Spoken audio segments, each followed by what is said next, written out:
What's happening, everybody? Hope everyone's having a fantastic Tuesday wherever you all are in the world. And before we get into this, you all know what the drill is. If you've been here before, let us know where you're tuning in from. We probably have people from all over the world typically. Shout out to David. I know you're a regular on these things, so it's always good seeing you. But yeah, let us know where you're tuning in from, and then we're gonna go into what we're gonna talk about today. As always, we're gonna dive like right into it. Like y'all know what it is over here. But how are you doing? Yeah, what's happening? I am doing well. Thank you, Morgan. It's currently really bad London weather over here.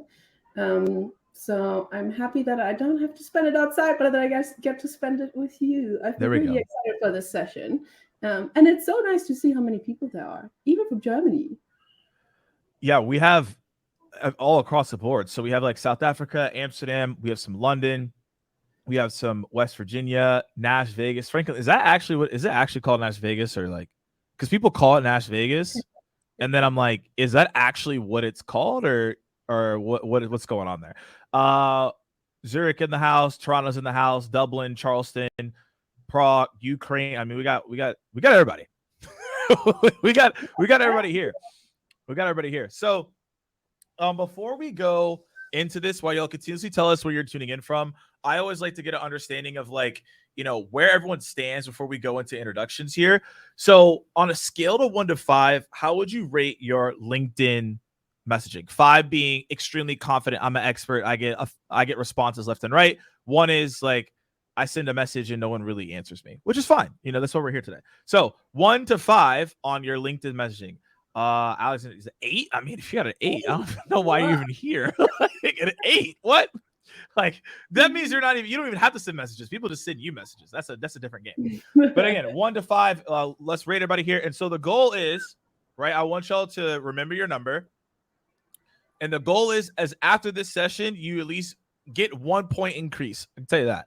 Now, if you go to 1 to 3, 1 to 4, that's incredible. But the goal is at least get 1% better, right? Get that one increase there. So that's the goal. And throughout this session, if you have any questions, put them in the Q&A. There's an opportunity to put a text Q&A in there. That is the easiest way for me to get to the questions. If you put in the chat, you already see that it might get lost. So put in the Q&A there. And then we're going to go through some live LinkedIn examples. We'll give examples of how you can reword it as well.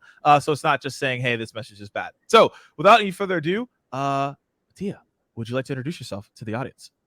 Of course.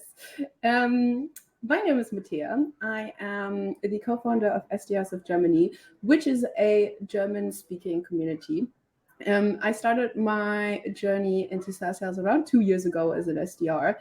And the first months were tough. I had no idea what I was doing. And Morgan, you were one of the people that I used to follow and like consume all of your content because the first couple of months were pretty rough for me. I was like, how am I meant to do this?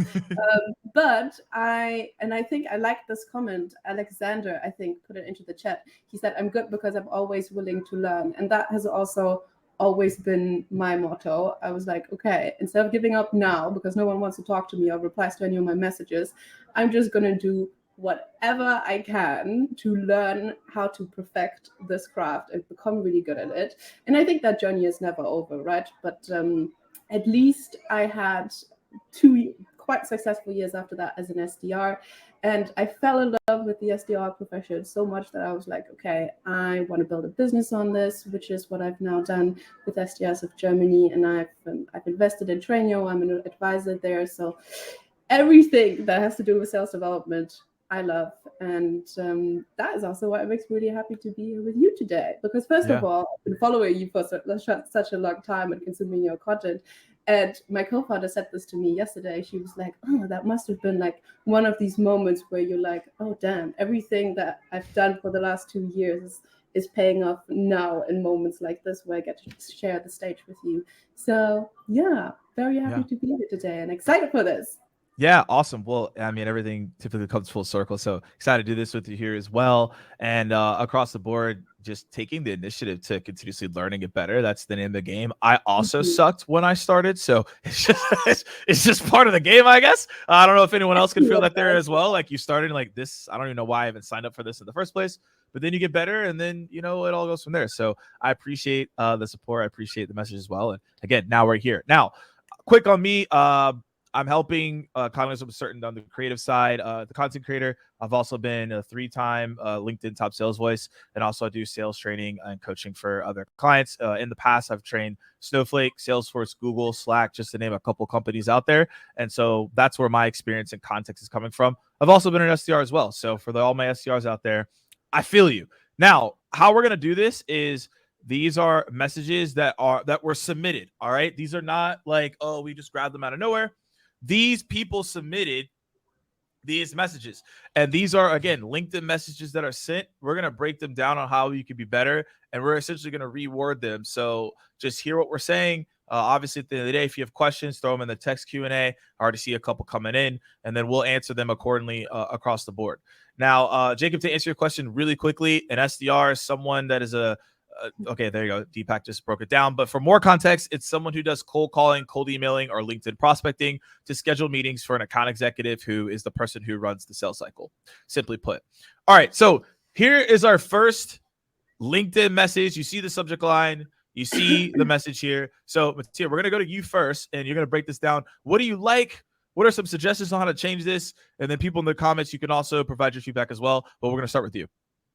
Okay, let's do this. So when I read this message, the first thing that stands out to me is that the first couple of sentences all start with we, and it's a very much the author related message. Do you know what I mean? It's very it's not much about the prospect. It's very much about we are this, we work that, let's talk. It's very them-centered, right? Which for me is always the first red flag, to be fair, because, and I think I learned this very, very, very much when I became an entrepreneur about what it actually means to get cold messages and pay with your time for a meeting, right? Like nowadays, I understand so much more because I only respond to messages that are benefiting me, where I feel like, okay, if I take this meeting now, then I'm going to get something out of that, right? When I read a message like this, and it's just about them, and it doesn't really talk about me and how they can help me in my specific problem, in my specific situation, help me make more money or save more money, I already hit the delete button. I don't know what your take on this is, but I think every time that I read messages and there's more than 2 I's or we's, I always say scratch them and rewrite it in a form where it's a little bit more to do with the prospect rather than with yourself. Yeah, I'll add context to that. I'm gonna ask the audience here because I have an example, and this will correlate with y'all. So, how many of you all took history in school? Maybe uni, college. Any of y'all took history? Just put a 1 in the chat if you took history. Yes, or let me know if you took history, right? There's a reason for this. It's not random. There's an actual reason for this. All right, let's see. All right, cool. Most people took history. So my example is not going to be outlandish. I'm like, oh, I've never taken history. A lot of y'all took history. Now, history was one of my favorite subjects, but that's not the reason I'm about to say this. What happens with most messages is this right here. They give a history lesson. This is not what you want to do. You don't want to be like, oh yeah, 10 years ago, we decided to create this company, and here's what we're about. Nobody cares, right? So the thing is that you don't want to have a history lesson here, and history is important to know, but it's not important to the prospect. So in this example, it's always about how can I lead with some type of context, right? So here, if we work closely with healthcare facilities to provide compliance approved on-demand staffing. All right, maybe instead of that, you could start with, maybe you notice something on the website. Let's just make something up, right? Hey, I noticed on your website that you're in the healthcare space, and we've been working with these companies to solve X problem. Good start. Then you could talk about how you solve that, and then you could go into like the call to action. I'm just giving you an example of like how you would go about this. But for everyone that's listening in, I would look at your messages, and if it starts with like, I'm reaching out from, that is a waste of space. We do this, that's also a waste of space. Here's why. Because when you send a LinkedIn message, your company's in the message. So mentioning what company you're from doesn't make any sense. It's a waste of your time. And then also as well, if you look at like, hey, this is what we do. Well, if you lead with a problem base, like I just did, they're going to click your LinkedIn profile anyways, and then your company profile probably as well. And it's going to explain everything that you just explained in your first 3 sentences. So that's why it's a waste of space. So it's not just more so like, hey, like, here's all this stuff. It's more so you want to take this out. And so already to answer your question, like I just said, you literally could just say, hi, whatever their name is, notice on your website that in your healthcare space, and one of the main obstacles that we're helping people solve is X. Again, like I don't know what this person does, so let's just say that. Then you say, we have worked, and this is where you could use we've worked with, or our solution provides this thing that helps solve this problem. Is that worth a chat? All right, that's exactly how you do it. And I'll let Mattia kind of go back in on this, but I want y'all to write this down, is that when you're on LinkedIn, your goal is to start conversations so you can convert that into an opportunity. It's not, let me go in with a pitch to immediately convert. You have to think about, how do I start a conversation?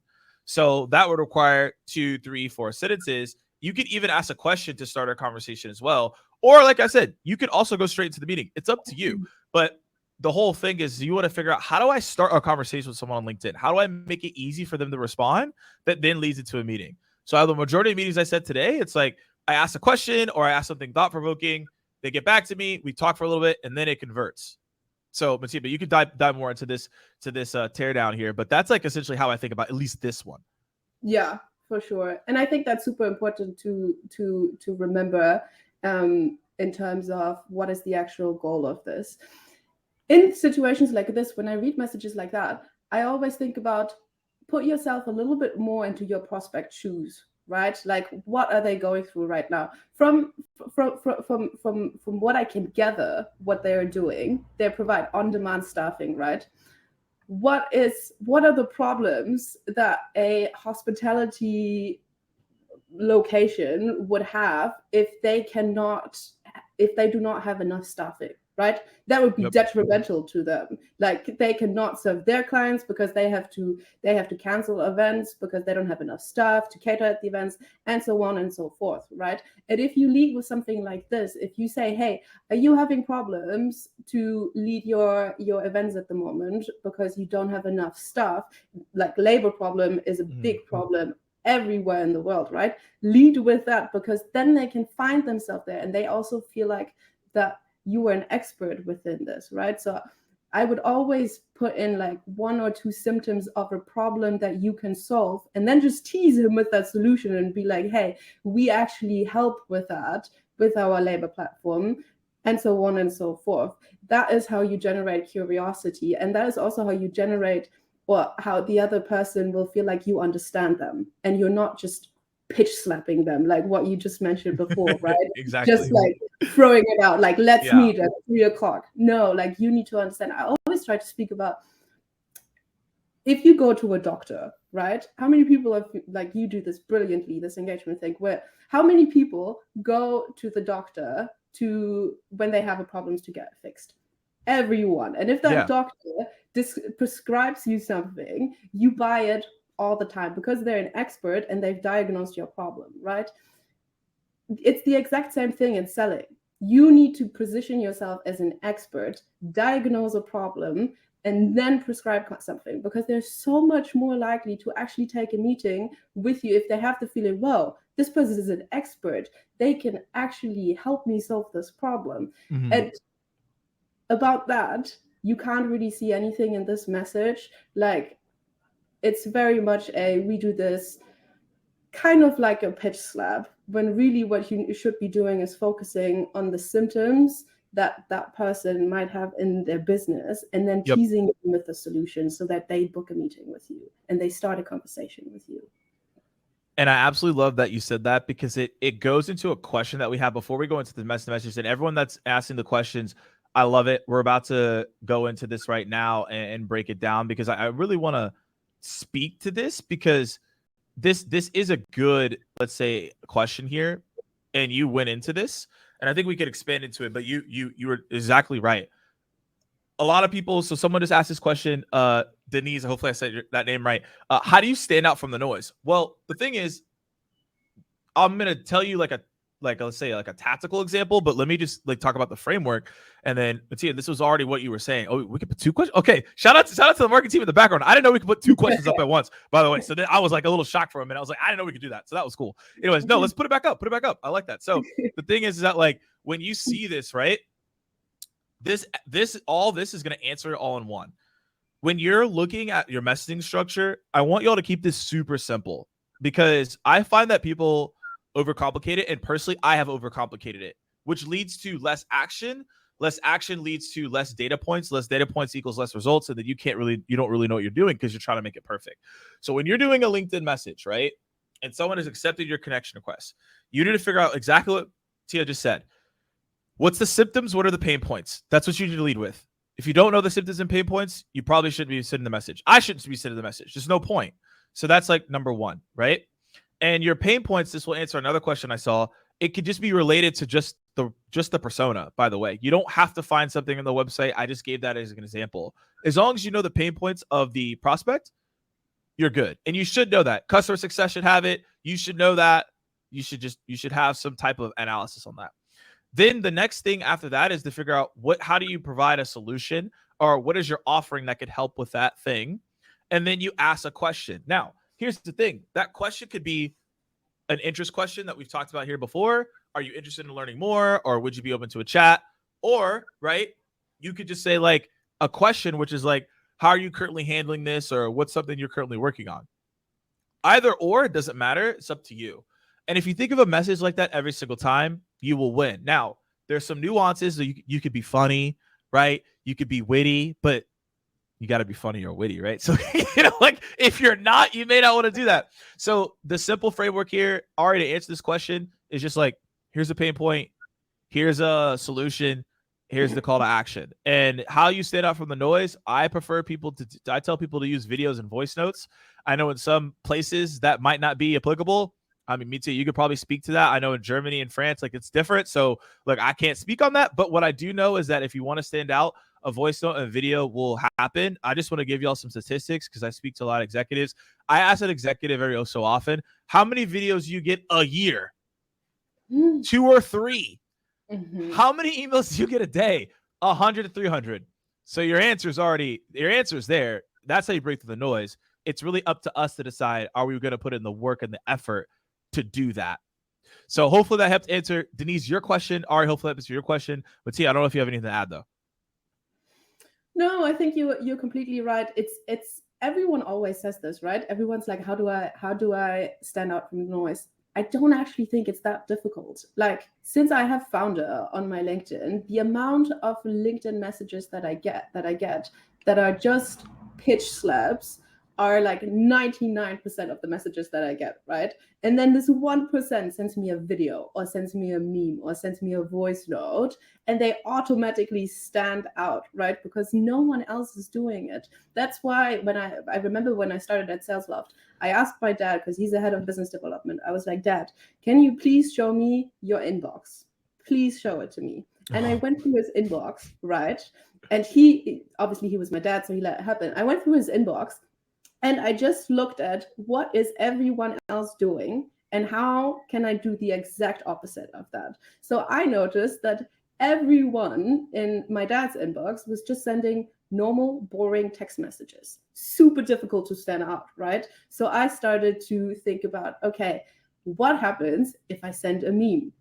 If I send a meme in a cold email, everyone is going to be like, whoa, that's something I've never seen before, right? Like, I think it always helps in sales to look at what everyone else is doing and then tweak that a little bit so you can stand out. And memes are a great way to do that. I remember at SalesLoft in like my last couple of months, I had cadences, they were just running on memes. Like, that was all that I was sending out, right? I was not sending out crazy expertise messages that were telling them stuff. I was just sending out memes, and I hit target at like my 4th or 5th day of the month just because of memes, because no one else was doing it at the time. And I think that's super, super, super, super important that you think about what is everyone else doing and how can I do it differently to stand out.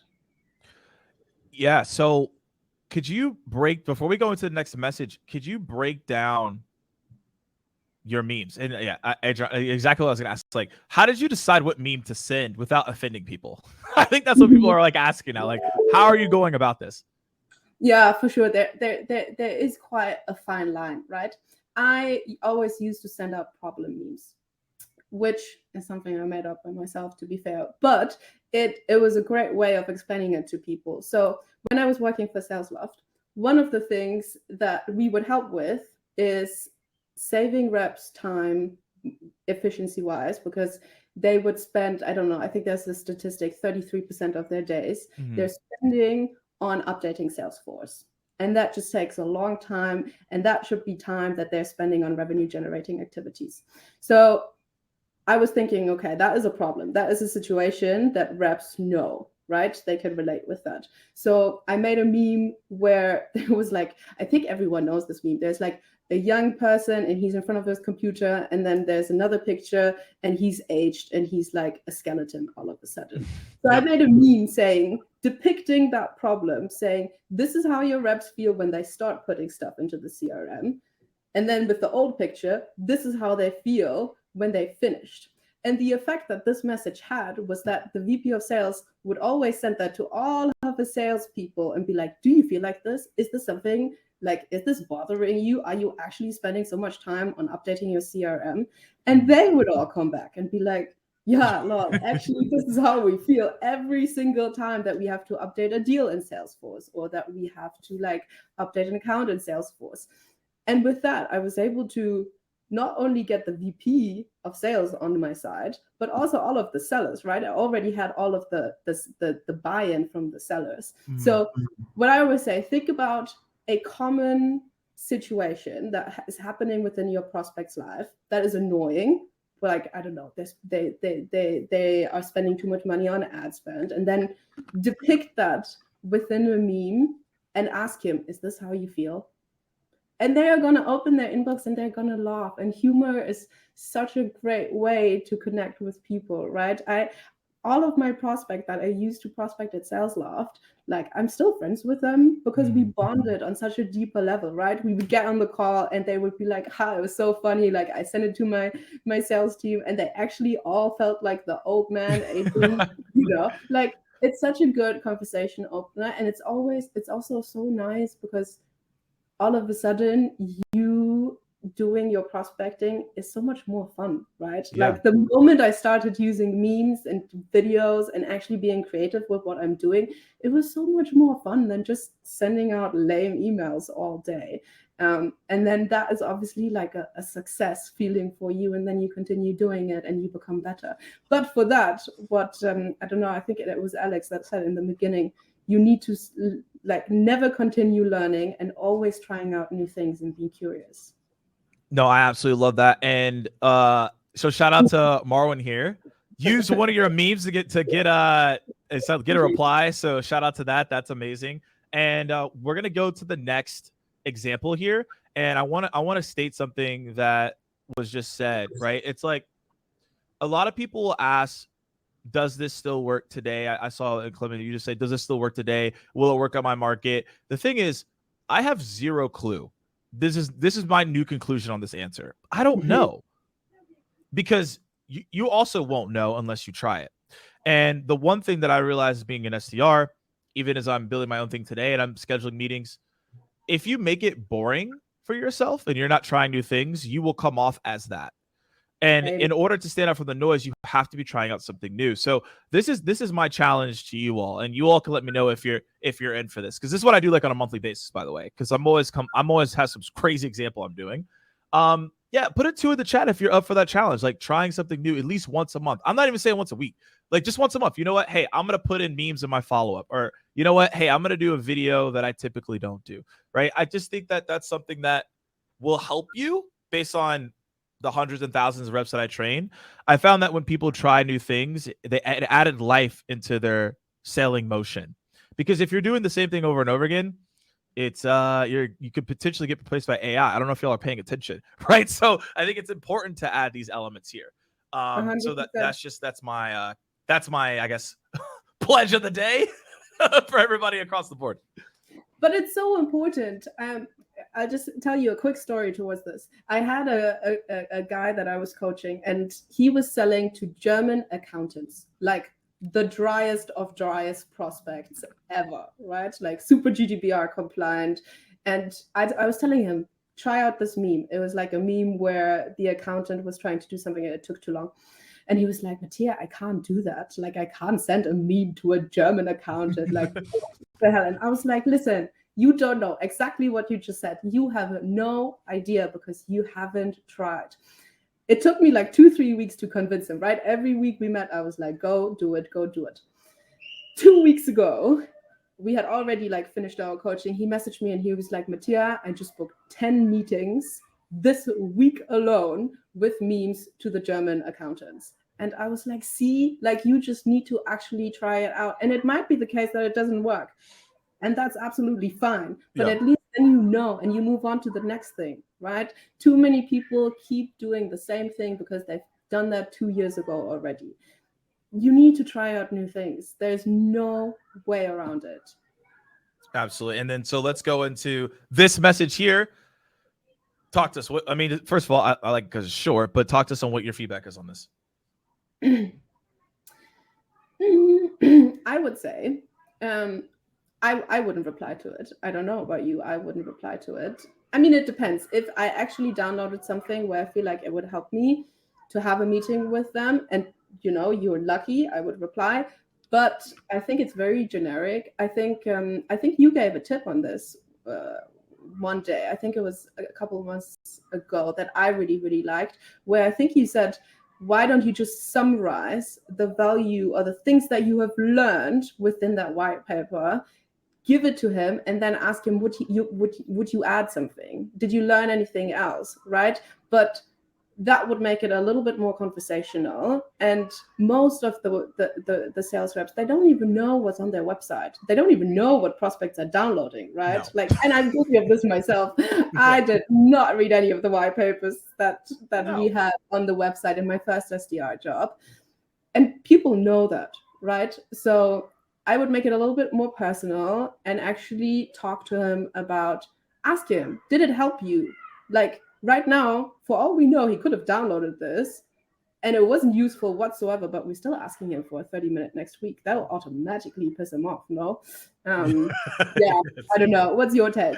Yeah, so I'll elaborate a little bit more on what you were saying there on the advice that I gave, and that was me, so that was accurate. Yeah, right? Here's the thing. How many leaders do we have in the room? If you're a leader, just let me know. You don't have to put a number in the chat. I just want to know, because I always do this every single time, because I want people to like really see what actually happens versus like the stories they tell in their head. And this was a reality check for me when I found out this answer, because I always thought everybody read the stuff. All right, so we have a good amount of leaders. How many of you will actually read these downloads that you have? Like, just let me know what percentage, like 20% of the time, 30% of the time I actually read it, 0% of the time. I just want everybody to like see if you're a rep, just to see like what the percentages is. 0, okay, 60, 33. Okay, all these are failures, by the way, right? Going back to school, this is failures, right? 20%, 60%. None of these are passing yet. Okay, Dan's rare, 100%. Shout out to Dan. But yeah, but let's see, right? Like, most people are at a failure rate, right?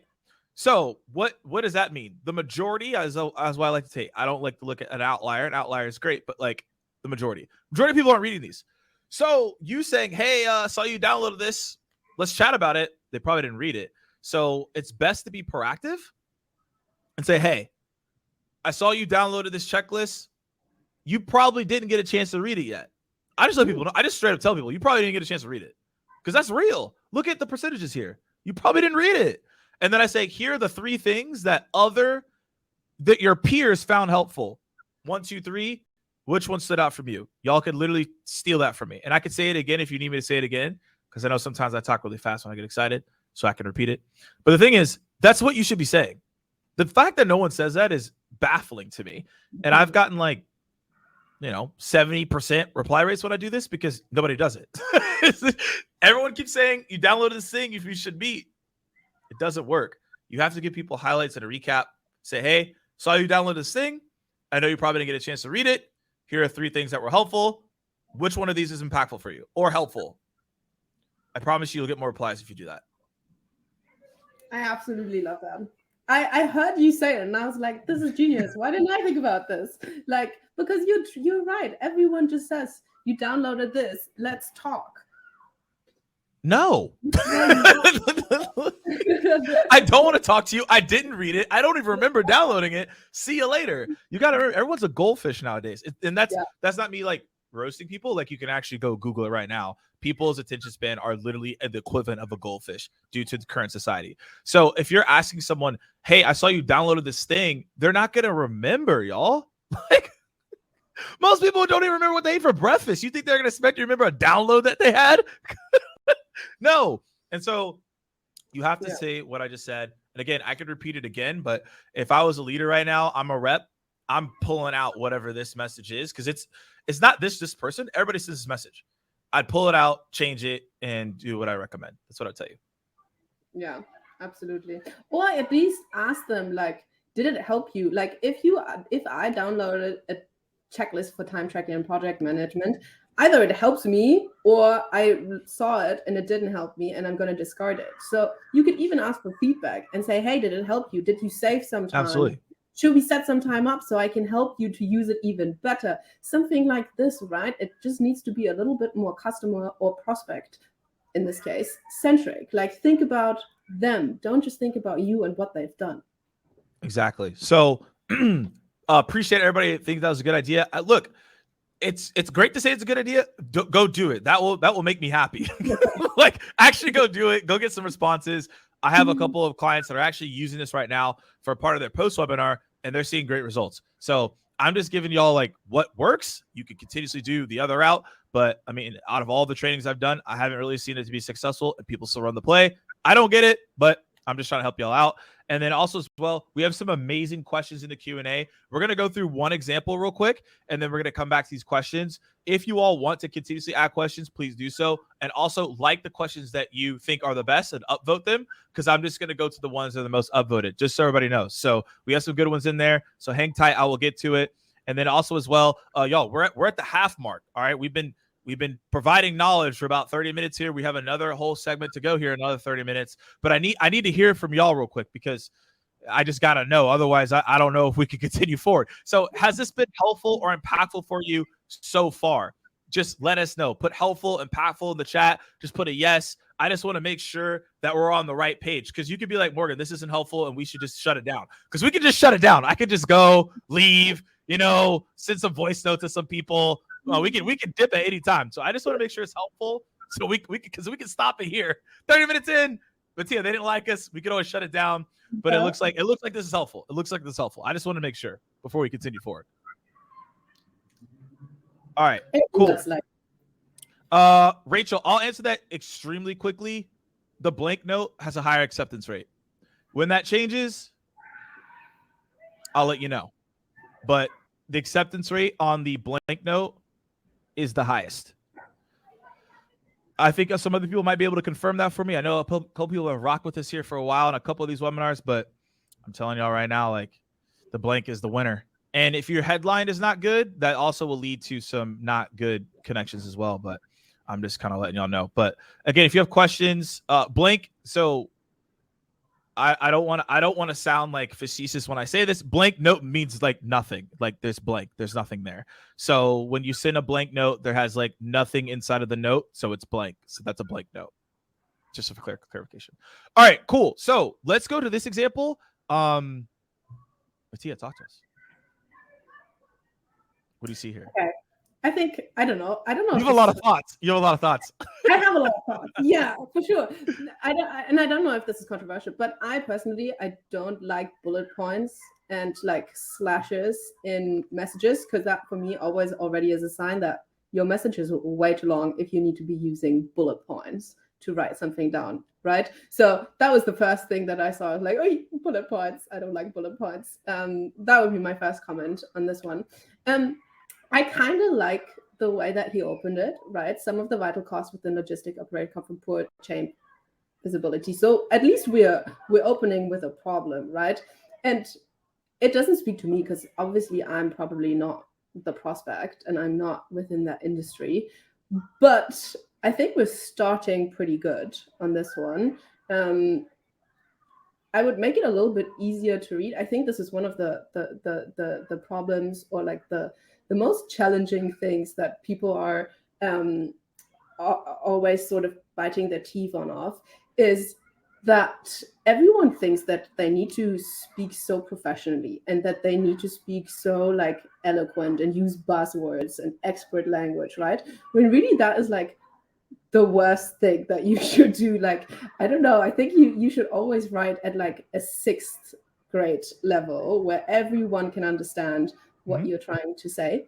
I think that is super, super, super important in copywriting. And let's be honest, LinkedIn messages and emails, everything about that is copywriting. So if anyone hasn't done this yet, this is one of the things that I did when I started an SDR and I realized it's all about copywriting. Is I did like 2-3 copywriting courses just to understand, how do I write something that gets attention, that people want to read, that people enjoy reading, right? Like, using your words is such a big skill in today's life. So go do some copywriting courses, because all of these concepts are it's going to be so much easier for you to write emails and LinkedIn messages if you know copywriting frameworks.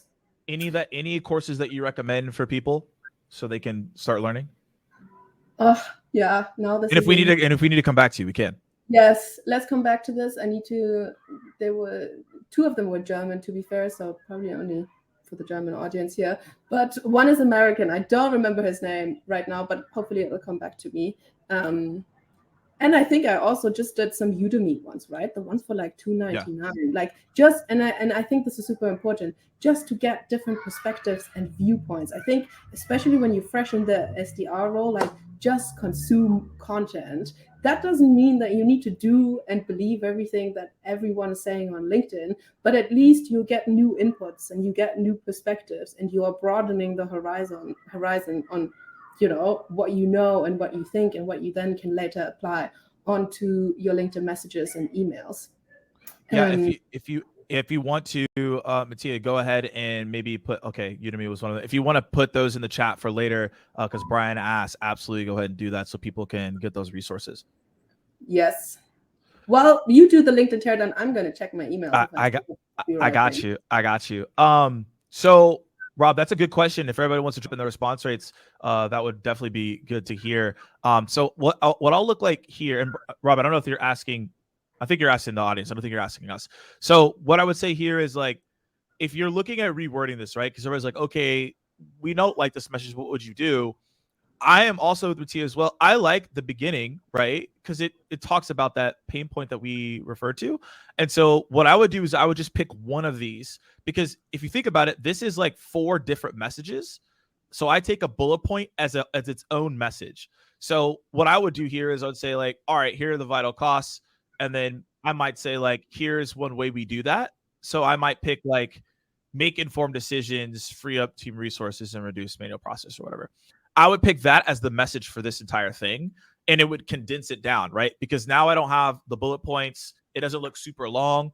I literally could just say, like, here's some vital points.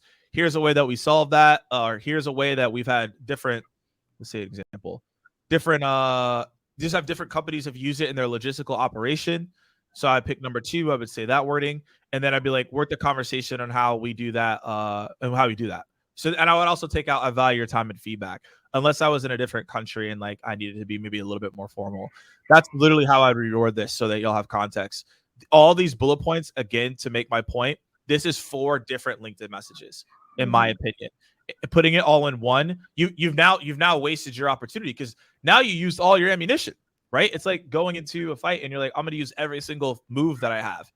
Well, now you're not going to go to moving forward. I always think about it as, one of my favorite things to watch is UFC. I don't know if y'all are UFC fans, but I absolutely love watching UFC. I'm actually getting into kickboxing now, so I don't know. Maybe y'all aren't going to see me anymore. I'm just going to become a kickboxer. Who knows? But anyways, the whole thing is, with UFC, like, when you watch it, they're not coming out throwing haymakers, right? And the people who do that typically get rocked later on, and that's what most people do when they're prospecting. They try to throw out haymakers, and then they have nothing left, And that's how they resort to checking in, touching base, following up, and it becomes annoying. So don't come out swinging haymakers, do light jabs, and that's why you want to pick one of these four. So that's that's what I like on USC. It's very tactical and it's very like strategic. It's not just like haymakers left and right, which most people think it is. It's actually like a very strategic thing to watch. 100%. I really like putting the 4 bullet points in 4 different messages. I think you're so right there. I think it's also important to tell people, why is this important? Like, why should you have the right insights into your entire supply chain network? The best messages where I book a meeting within 2 minutes are the ones that teach me something new or that actually show me the value. The other day I got a LinkedIn messages from someone saying like, oh, the first LinkedIn message was horrible. He was just saying, oh, you should be more GDPR compliant, blah, blah, blah. Like just a generic message, right? I deleted it straight away. And then the second message he sent me, he was like, listen, I checked on your website. You don't have this and this and this, which is why you're not GDPR compliant. You should be though, because what can happen is that you can face a fine from no. I read it. I immediately booked a meeting because he taught me something that I didn't know, right? Like, why should I have insights into my entire supply chain worker? What problems might I be having if I don't have that? And that's how you get people to not only book a meeting with you, but also to come onto the discovery call and be excited that you can help them solve this problem right now, right? Exactly. Like, I think it's so important. I can only reiterate that. Put yourself into your prospect shoes. What do they want? They don't just want another meeting. I have enough Zoom meetings every single day. Like, I don't want another meeting, right? No, I want solutions to problems. I want to make more money or want to save more money. How can you help me with that? And that should be the main message of your message. Yeah, no, absolutely. And you could not be more spot on. Nobody wants more meetings. If you looked at your executives' calendars or anybody who's building something, it's a madhouse. So adding more is not the move. However, to your point, if you could teach someone something they can learn, that's going to be important. So what I'm going to do now is going into a couple of some really good questions we have here. Thanks everyone for upvoting them, because now we're going to go into it, and I will still answer that video framework as well. So I did not forget about that, just so everybody knows. All right. So we essentially talked about this, but we could go in a little bit more detail. Do you recommend connecting with the prospect first and attaching a note to the connection request, and once the connection is established, starting a dialogue? So immediately answering this, to go off what we said, I do the blank connection request, and then I wait like 2 or 3 days to send a message, maybe even could be a week before I do anything. And the reason for that is because I don't immediately do it. And the only time I immediately do it is if it's like a referral, or maybe they commented on a post and like I wanted to start the dialogue from there, or maybe I met them at an event, right? And I want to keep the dialogue going from there. There's a lot of reasons why I'll immediately respond. I do wait typically 2-3 days before I do anything, and I'll do a video, voice note, or a text type message, which is going to be super short, asking a question. There's just different ways of going about it depending on your scenario and what type of account you're going after, what you're looking for, etc. But I do wait to start the dialogue after. I don't start it with the question. I don't know what you do, Matira, or what you recommend people to do, but that's my take. Yeah, no, and it's a good take. I think it's so in so many of these situations, it's so difficult to give one answer, right? Because we all are different. Like, we all sell to different markets, different segments. Like, the way that I would approach enterprise prospecting on LinkedIn is totally different to the way that I would do high velocity SMB startup sales, right? I think on LinkedIn, it's always super important to remember that it is a social network, right? Like, I read 20 posts on my feed every day how people hate pitch slapping. They just absolutely hate it. So I just wouldn't do that. I think you can't just do what you do on email on LinkedIn. Like, you actually need to start good conversations and look at it a little bit more with the networking perspective rather than let me just get a message out. So I think you can do it in different ways. I also always say either a blank connection request and then start the conversation later on, or a super hyper personalized connection request that is actually relevant. Everything in between doesn't really make sense. I always say I need to go all in or you just go completely blank. Whatever you want to do. I always liked it more to write super hyper personalized connection requests because there's just more of a response there, right? Because the other person can feel that you've actually put effort into this. And I think this is one of the big things to remember, and the big things that I also look out for when I get prospected. I can always tell if that person just hit an automation button or if that person actually took some time to look at what I do, to look at my LinkedIn profile, and put some time into starting a conversation with me. And then I always also want to start a conversation with them, right? If they've put time into it. Absolutely. But if I know they haven't put any time into it, then why should I give you my time, right? I get enough connection requests and LinkedIn messages and stuff like that. No, yeah, absolutely. It's just like, whoa. So, Chris, hopefully I helped answer your question. For everyone else I was wondering, hopefully I answered your question as well. I have the same sentiment. I just encourage you. Okay, I'm gonna do this voice. I did this voice last time, and I need y'all to understand why I do this voice, because I need you all to read your messages like this, and you'll stop doing it. Jared, you already know where we're going. I'm going to the voice. I didn't pull it out yet because I've been chill today, but I got to bring it out for y'all, because once you hear this voice, you'll stop writing things in the way that you write them. And I do this to myself, by the way. This isn't me making fun of everyone. This is what I do, right? So I get more than enough connection requests to probably speak to this over across this past 7 years I've been creating content. Again, I have had a lot of them. And so the one that does not get anything from me is the one that says, "Hi, Morgan. We have some mutual connections and we're in the same industry. And I also noticed that you live on planet Earth and that we're connected with about 1,000 the same people. So, would love to just connect and pick your brain for 30 minutes. That is the fastest way to never speak to me ever in your life. And also, it's the fastest way for no one else to speak to you. So again, I do this not to make fun of anyone. I just do it so that you now are going to read this in that voice. You're going to hear this voice. It's going to haunt you. And now you're never going to do this ever again. You'll be like, oh, wow, Morgan, you know what? Like, that doesn't make a whole lot of sense. So that's all I'm saying, y'all. That's all I'm saying. Please don't do it. Read it in my voice. Just remember my voice, and you won't do this anymore. I'm just trying to help y'all out. I'm not trying to roast anyone. I'm just trying to help. And when you read in that voice, you stop pretty quickly.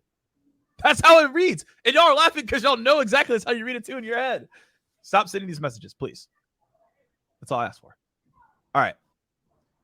Tia, do you have anything to add? You just smirking over there. No, I love that voice, because that's literally how I read it in my head. That's how you read it. It's like, we have 5 common connections, so I thought it would be great to connect. No. So, Josh, how would you consider personalizing a LinkedIn message email if you can't find anything on the prospect's profile that can be used to personalize the content? PS, don't pitch slap, or I like to call it value vomit. So I think we touched on this a little bit, but I'll give just a quick snippet. Like, essentially the way that I think about this is that just go and study your personas, figure out their pain points, because you can always be relevant, but you sometimes can't be personalized. But you could always be relevant because there's always pain points that someone's going through. You could go find that through the customer. You can go find that, and maybe through your account executives, or maybe yourself through marketing. There's a lot of avenues, but if you can't find anything, always resort back to the persona's pain points. And see, you already said it earlier. If you want to, you could talk about it again, but you just said, hey, what are those things, symptoms that they have essentially? Yeah, 100%. I always used to, for my first message, if I don't find anything that I can personalize, I either go on the company level, right, on things where I feel like he might know about this, or if there's also nothing, I just reverted to memes and videos, because that's how you get attention, right? And then, as you say, you use those symptoms and those relevant value messages to get their attention on top of that. But yeah, it's hard. I know this. Like, I've been prospecting the DACH area, and people in Germany are not as active on LinkedIn as they are in like America, for example. So I know the pain when you're researching something and you can't find anything, but then just divert to like creative prospecting strategies and get your attention in a different way rather than personalizing it. Yeah, I think that's a great point as well. And this is a really good question, because it's bringing everything together. And I think a lot of people are probably asking this question. So Jared, thank you for this question. And also as well, for the last question we answered, I believe that was with Josh. Let us know if that was helpful, that we just broke down. So here, is there a sweet spot in terms of cadence and spacing for sending these LinkedIn messages? So I also, Mattia, want to ask a follow-up question to this as well is how many follow-ups are you doing as well? So what's your cadence and spacing for the messages? And then how are you following up? So let's say you do send a meme or something like that. Are you following up on the meme? Are you leaving it there? Would love just a walkthrough on that because I think a lot of people would find it helpful. Yeah, for sure. So usually, so I always have two memes. I have the problem meme that I've described to you in the beginning, right? Like where we're depicting a problem that your prospect is going through, and then we just have like follow-up memes. So one of my best performing memes ever was, do you know this dude? I think he's standing in New York, somewhere in America for sure, and he's holding up this sign, right? You can see it everywhere. It's been a while. yeah, that guy. Yeah, Yeah, exactly. yes. And I used to send this meme with the guy holding up the card, and I would put something like, "Hey, we can help you," or "Hey, let's talk, Daniel." Right? I would personalize this meme with a message on there as a follow up instead of like the super lame. Any thoughts on this? Like, damn, how many emails do I get that are just like, oh my gosh, any thoughts on this? Or when people say like, I'm sure you haven't had the time to read my last message or to like reply. No, I just didn't want to reply to it, right? No. So, like, again, do something that not everyone else is doing. So I don't know. I've also had a lot of success with the meme of I think it's Pablo Escobar or someone who's like standing there and he's waiting for someone to come and he looks super sad, right? I would send a meme like this and be like, "Hey, I'm waiting for your reply," just making it a little bit more funnier and standing out.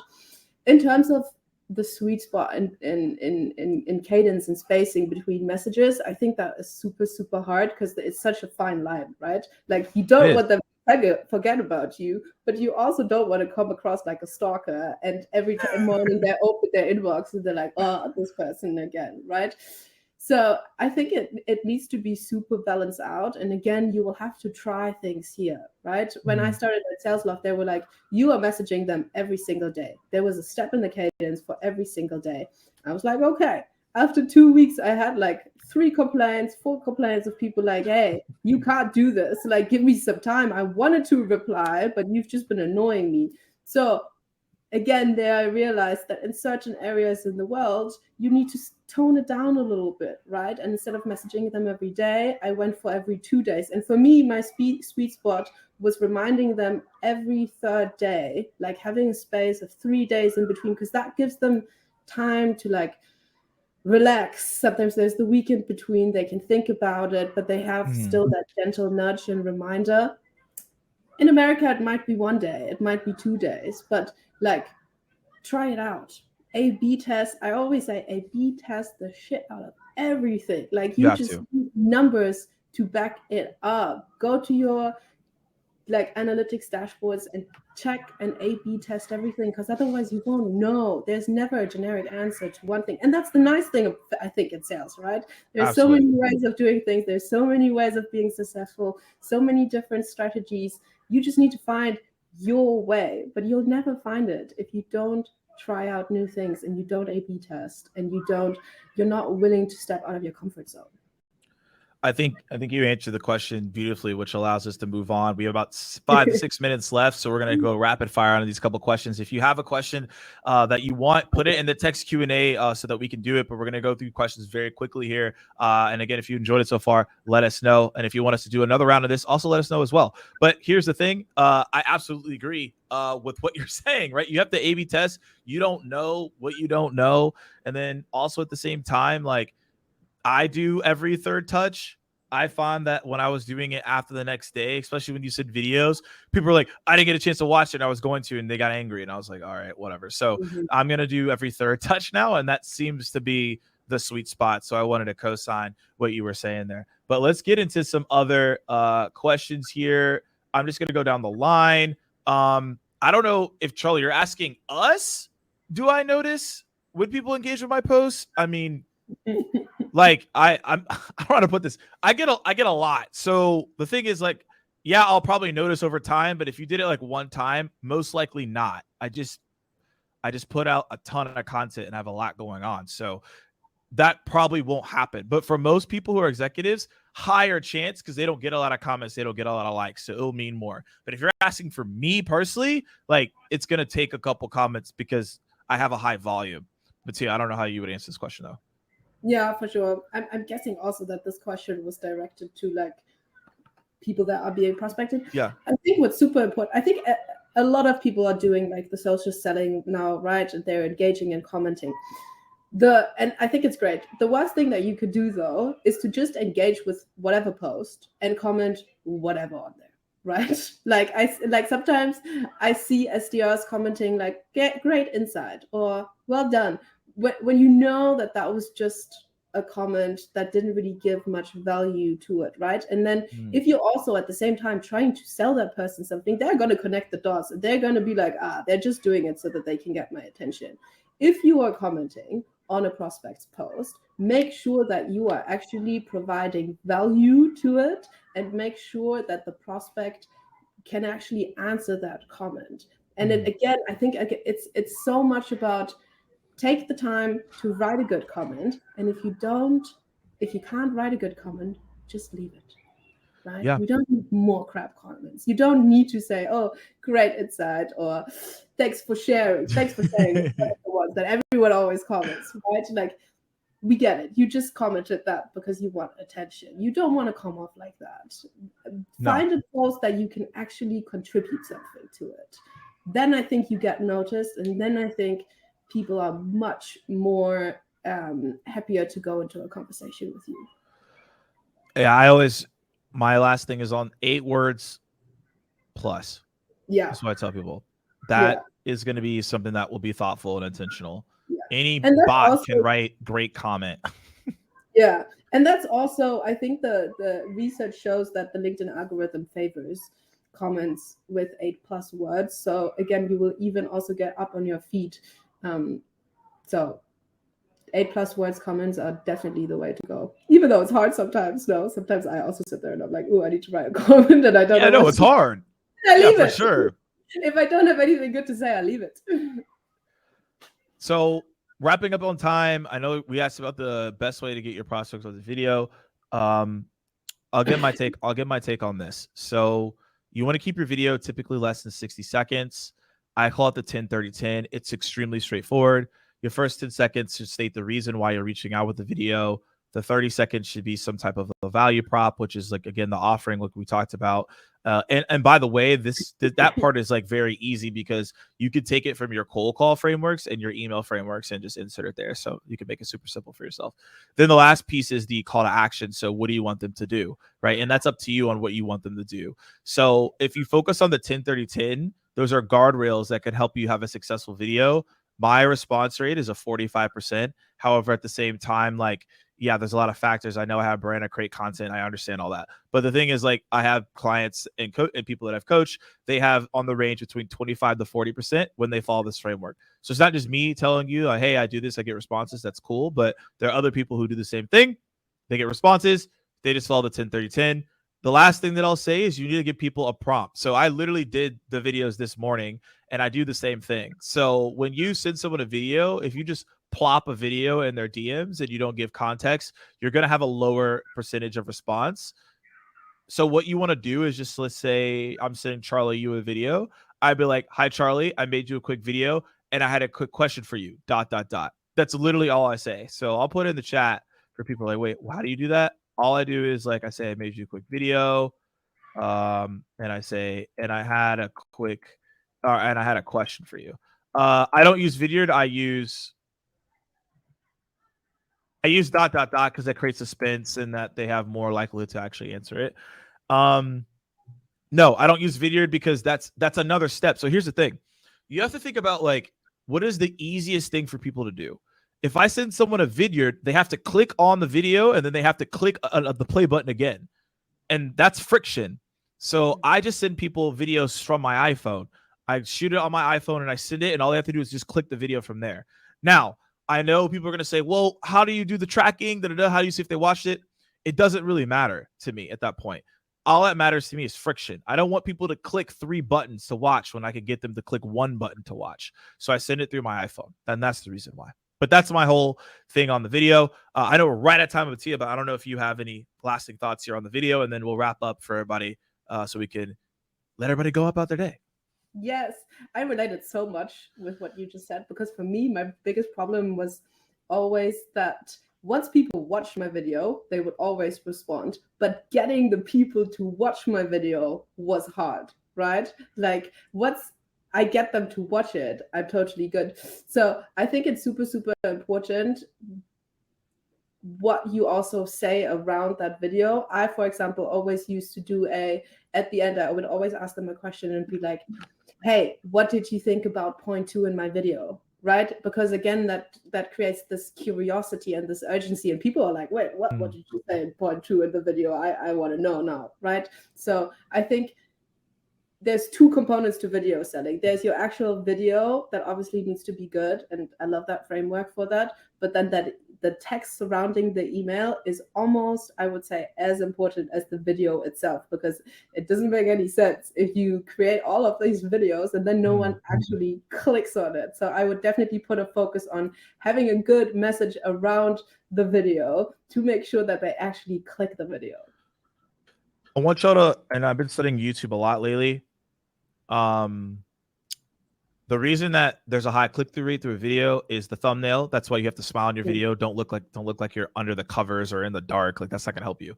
And then the title of the video is why people click on it. So your context around the video is why people will watch it. If you think about a TV show or a movie, if those also aren't good or the description isn't good, you're not going to go watch the movie or the TV show unless you're referred to go see it, right? By happenstance. So that's just something you all have to consider. A lot of the things that we do in life is very correlated to sales, but sometimes we just forget to bring that into sales. It's the same thing. So you watch a movie or a TV show or click a YouTube video because of the title and the thumbnail. You should be thinking about the same thing when you do these videos as well. And Jacob, to finally answer that question as we wrap here, yeah, I use the camera app, selfie video, no editing or formatting, because at the end of the day, I'm reaching out to another human, right? So I'm trying to make it as simple and real as possible. I don't have a whole lot of editing. There's no formatting. Could I do it? Sure, I know how to do it, but it doesn't help at the end of the day. Captions is a consideration. So Dan, he's right about that. Like, captions could be helpful if someone clicks it and maybe they don't want to hear it. That could be helpful. But to add extra things, no, I wouldn't do that. Okay, cool. So y'all, like, we're over time. And y'all probably like, we got to go to meetings, we got to go to places. Hopefully you enjoyed hanging out with us on this LinkedIn breakdown. Y'all, like, we have so many. I have still a lot of questions to answer, but we got to go. We got a place to be. So if you have a question that did not get answered, email Ashley. I know Ashley may not like me saying that, but email Ashley so we can just see what questions were there. Maybe we can spend the time and answer on a separate note. Again, for the time allotted today, we want to keep this tight and we want to be able to do that. And if you would like to see this again, please let us know in the chat. Your feedback is welcome across the board. And what the real thing is, though, is, Mattia, where can they find you? What is going on in your world?